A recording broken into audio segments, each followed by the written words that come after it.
वंचित बहुजन आघाड़ी के नेता प्रकाश आंबेडकर ने कहा है कि अगर पाकिस्तान को जवाब देने के लिए केंद्र सरकार के पास पैसा नहीं है तो हम मदद देने को तैयार है। नांदेड़ में पत्रकारों से बातचीत में आंबेडकर ने केंद्र और राज्य सरकार पर तालमेल न होने का भी आरोप लगाया। वंचित बहुजन आघाड़ी के नेता प्रकाश आंबेडकर ने कहा कि कश्मीर में हुई घटनाओं के बाद केंद्र सरकार केवल बयानबाजी कर रही है। उन्होंने तंज कसते हुए कहा कि पाकिस्तान को मुंह तोड़ जवाब देने के लिए अगर केंद्र सरकार के खजाने में पैसा नहीं है तो वो खुद सहायता देने को तैयार है। साथ ही आंबेडकर ने राज्य सरकार पर भी सवाल उठाए कि एक और एकनाथ शिंदे पाक नागरिकों को ठिकाने लगाने की बात कर रहे हैं तो वही देवेंद्र फडणवीस उन्हें वापस भेजने का दावा कर रहे हैं। इससे साफ होता है कि राज्य सरकार में भी तालमेल की भारी कमी है। केलेलं असं सांगितलेलं आहे। नेमकं त्या पत्रामध्ये लिहिलेलं काय आहे?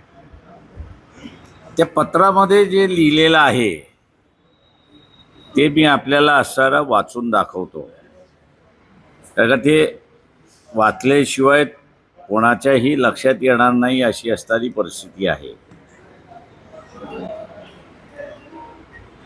पत्रामध्ये 5वं जे कॉलम आहे ते सगळ्यात महत्त्वाचं आहे असं मी त्या ठिकाणी मानतो। त्या 5व्यामध्ये काय म्हटलेलं आहे? The government of India hereby decides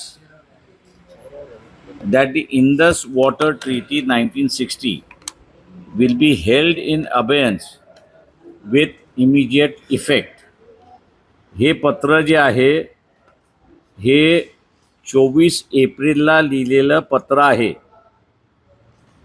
पत्र लिहिणारा गव्हर्नमेंट ऑफ इंडियाचा सेक्रेटरी आहे देबाशिष मुखर्जी।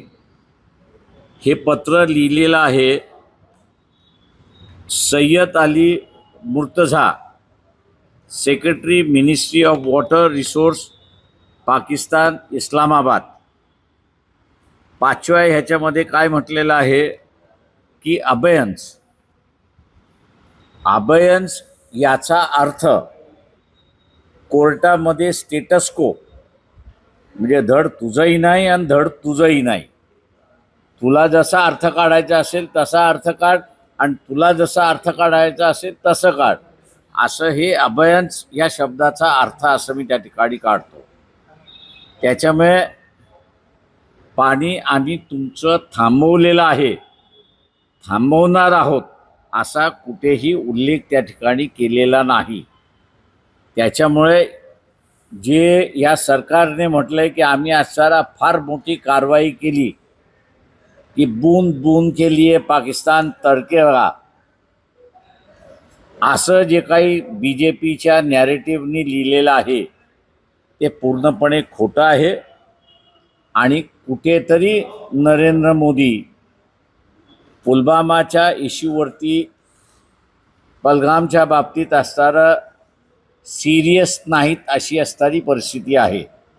दोन्ही घटनेच्या संदर्भात ते सिरियस नाहीत एवढंच फक्त असणारं अधोरेखित ह्या पत्रातून होतंय अशी परिस्थिती आहे। माझं आपल्याला विनंती आहे की ते पत्र आपण आपल्या चॅनलवरती दाखवण्यात यावं, जेणेकरून लोकांना सुद्धा खरं वाटेल की आम्ही जे बोलतोय त्या संदर्भात। पहलगामचा जर बदला घ्यायचा असेल तर युद्ध करा अशी मागणी सुद्धा पक्षाकडून जोर धरत आहे। आम्ही 2 तारखेला हुतात्मा स्मारक दुपारी 2 नंतर बसणार आहोत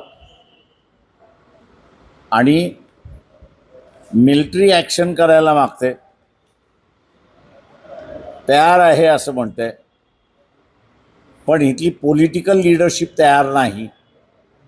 त्यांचं मनोबल वाढवण्यासाठी, त्यांना निर्णय घेण्याची ताकद येण्यासाठी आणि तिजोरीमधला पैसा नाही असं त्यांना वाटत असेल तर 2 तारखेच्या मार्फत आम्ही तिजोरीला डोनेट करायलाही तयार आहोत।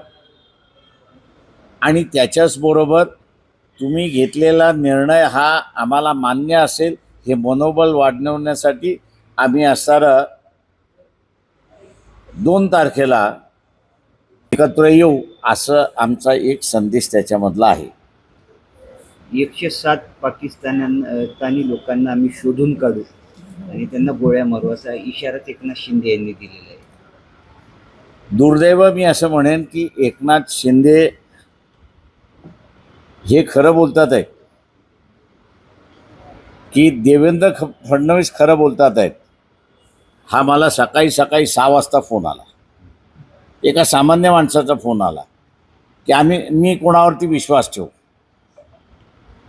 मी म्हटलं तुझा जे संभ्रम आहे ते माझाही संभ्रम आहे.